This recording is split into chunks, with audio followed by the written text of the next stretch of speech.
오늘의 말씀 본문은 요한복음 3장 14절에서 21절입니다.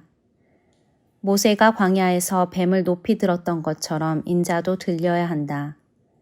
그것은 그를 믿는 사람들에게 영생을 얻게 하기 위해서이다. 이와 같이 하나님께서는 세상을 사랑하여 독생자를 주셨다.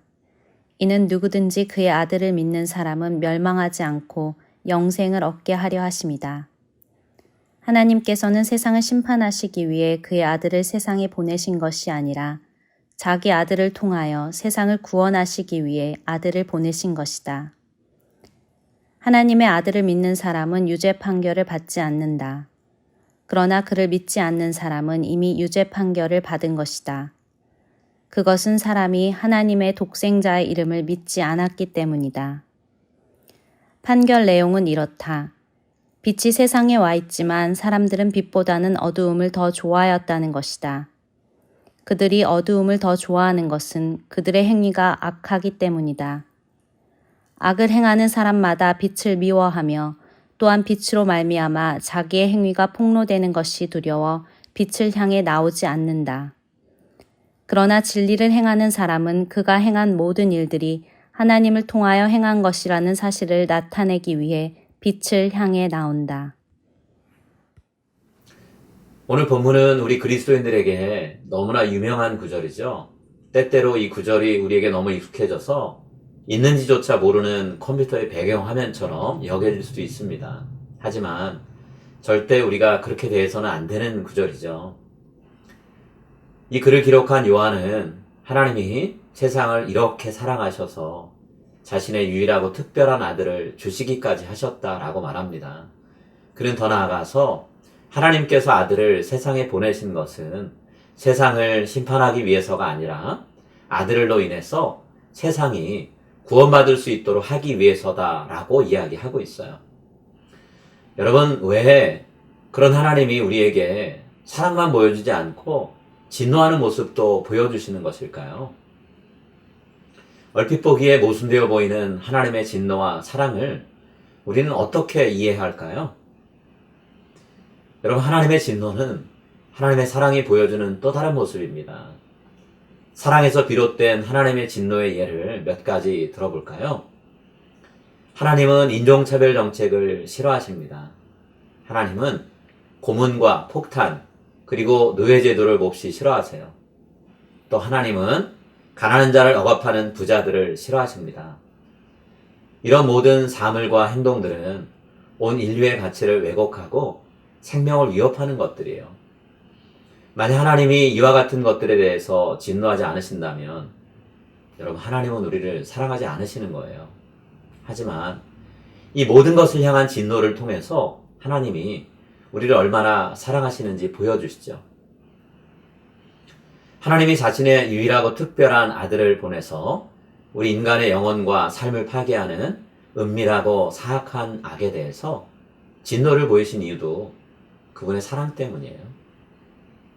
예수님이 인간의 감춰진 악을 들춰내서 그분의 사랑의 빛으로 모두 녹여 없애기를 원하십니다. 그 일을 위해서 예수님은 자신의 생명도 아낌없이 내어놓으셨어요. 예수님은 자신이 인류의 구원을 위해서 십자가에 달리시는 모습을 마치 모세시대의 장대에 매달렸던 놋뱀에 비유해서 말씀하시는데요. 모세가 광야에서 뱀을 들었던 것처럼 인자도 똑같이 들려야 할 것이니 이는 인자를 믿는 모든 사람이 하나님의 새 시대의 생명에 참여하게 하기 위함이다. 여러분, 이 이야기는 민수기 21장에 기록된 내용을 배경으로 하고 있어요. 광야를 지나면서 이스라엘 백성들이 이전에도 그랬던 것처럼 이때 원망을 쏟아냈습니다. 하나님이 베풀어 주신 음식을 하찮게 여기면서 불평을 쏟아냈던 거죠. 그러자 하나님이 그들에게 불뱀을 보내서 물게 하셨습니다. 사람들이 하나둘씩 뱀에 물려서 죽어나갔어요. 살려달라고 외치는 이스라엘 백성들을 위해서 모세가 기도하자 하나님이 놋뱀을 만들어서 장대에 매달아라 라고 명령하셨습니다. 그리고 고개를 들어서 그 놋뱀을 바라보는 사람은 살게 될 것이다 라고 하는 약속을 해주셨죠. 그 말씀을 믿고 노뱀을 바라본 사람들은 죽지 않고 살았어요. 이와 마찬가지로 십자가에 달린 예수님을 바라보고 그분을 믿는 사람은 하나님이 우리의 죄악을 용서하시고 죽음에 이르지 않게 하겠다 약속하셨습니다. 이는 그를 믿는 자마다 영생을 얻게 하려 하심이니라. 오늘 본문의 15절입니다. 그를 믿는 자는 심판을 받지 아니하는 것이요. 18절이죠. 그런데 사람들은 예수님 앞에 나오면 오히려 자신들의 죄가 드러나서 비난받고 정죄당할까 염려합니다. 그래서 빛이신 예수님을 피해서 자신들의 어두운 죄의 그늘 안에 머물려고 해요. 20절을 한 번 더 읽어볼까요? 악을 행하는 자마다 빛을 미워하여 빛으로 오지 아니하나니 이는 그 행위가 드러날까 하며. 예수님은 우리의 이런 모습을 너무나 안타깝게 바라보십니다. 그리고 우리에게 손을 내밀어서 그분 앞으로 나오라고 말씀하세요. 혼자 오기 어려우면 그분이 내미신 손을 잡고 따라오기만 하라 라고 말씀하십니다. 여러분, 하나님의 사랑은 이와 같아요. 죄인을 악의 늪에 내버려 두지 않으시고 건지기를 원하세요. 우리를 위해 십자가에 달린 예수님을 바라보고 믿어서 생명을 얻으라고 말씀하십니다. 날마다 악을 버리고 빛이신 하나님께로 나아가서 믿음으로 그분과 동행하는 저와 여러분이 될 수 있기를 간절히 소망합니다. 이제 오늘 주신 말씀을 붙잡고 다음의 기도 제목으로 함께 기도하시겠습니다. 하나님, 예수님이 저를 구원하기 위해 이 세상에 오셔서 십자가에 달려 돌아가신 사실을 너무나 당연하게 여기고 있지는 않은지 나 자신을 살피게 하시고 구원의 은혜를 새롭게 깨닫게 해 주소서.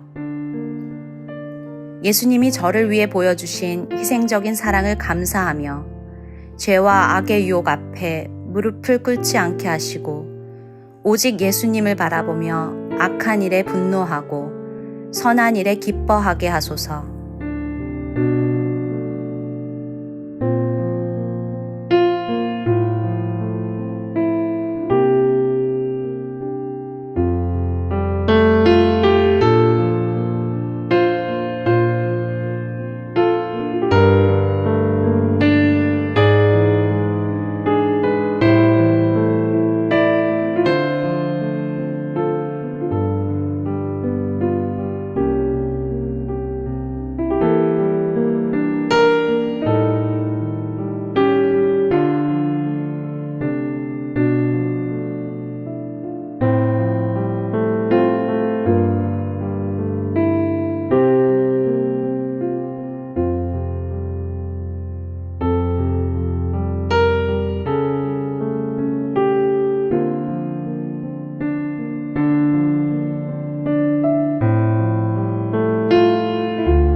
이제 오늘의 합심 기도 제목을 따라서 함께 기도하겠습니다.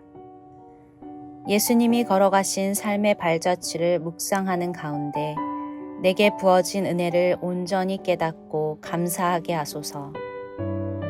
예수님이 내게 부어주신 사랑이 나를 통해 세상으로 흘러가도록 나를 내어드리는 삶을 살게 하소서. 내 입에서 나오는 말과 눈빛과 모든 행동이 하나님이 보시기에 기뻐 받으실 만한 산 제물이 되게 하소서.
이제 다음 기도 제목을 놓고 함께 기도하겠습니다. 의료계에 종사하는 성도님들이 코로나 환자들을 만나 치료할 때 저들을 안전하게 지켜주소서. 개인 사업을 하시는 성도님들의 사업처를 주님의 손으로 붙들어 주셔서 재정적으로 건실하게 해 주소서. 직장인으로 살아가는 성도님들의 직장 생활을 안정되게 하시고 이직이 필요한 분들께 새 길을 열어주소서.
이제 다음 기도 제목을 놓고 함께 기도하겠습니다.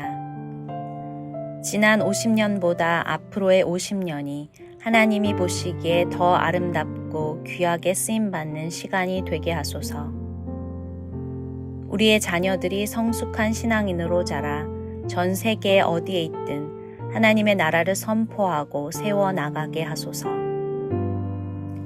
올바니에 세워진 모든 한인교회들이 각자의 자리에서 하나님의 은혜를 경험하고 복음을 선포하게 하소서.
이제 자신과 가정을 위한 기도 제목을 놓고 함께 기도하겠습니다.